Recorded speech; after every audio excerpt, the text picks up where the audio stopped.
தென் தமிழகத்தின் நுழைவு பகுதியாக இருக்கக்கூடிய திருமங்கலம் தொகுதி கப்பலூரில் நகராட்சி பகுதியில் இருந்து 1 கிலோமீட்டருக்கு அப்பால் விதிமுறைக்கு மாறாக உள்ள சுங்கச்சாவடியை அகற்ற மத்திய அரசுக்கு மாநில அரசு பரிந்துரை செய்யுமா என எதிர்க்கட்சி துணைத் தலைவர் RB உதயகுமார் சட்டப்பேரவையில் கேள்வி எழுப்பினார்.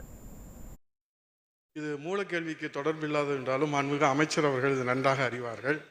தென் தமிழ்நாட்டினுடைய நுழைவு பகுதியாக இருக்கிற திருமங்கலம் தொகுதி கப்பலூர் சுங்கச்சாவடி நகராட்சி பகுதியிலிருந்து 1 கிலோமீட்டர் சுற்றளவில் விதிமுறைக்கு மாறாக அமைந்திருக்கிறது.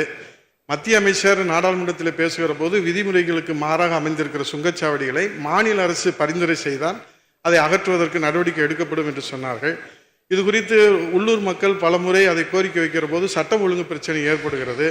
மாண்புமிகு மாவட்ட அமைச்சர் மூர்த்தி அவர்கள் கூட அதில் சமாதான பேச்சுவார்த்தையெல்லாம் நடத்தினார்கள். என் மீது 4 வழக்குகள் அது மனு வாங்க செல்கிற போது போடப்பட்டிருக்கிறது.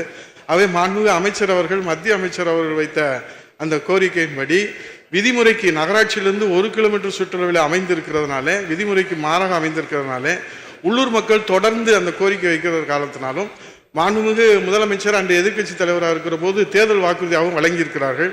பரிந்துரை செய்வதற்கு அந்த சுங்கச்சாவடி விதிமுறைக்கு மாறாக அமைந்திருக்கிற சுங்கச்சாவடியை அகற்றுவதற்கு மத்திய அரசுக்கு மாநில அரசு பரிந்துரை செய்வதற்கு மாண்புமிகு அமைச்சர் அவர்கள் முன்வருவார்கள் என்பதை மாண்புமிகு பேரவைத் தலைவராக கேட்டுக்கொள்கிறேன்.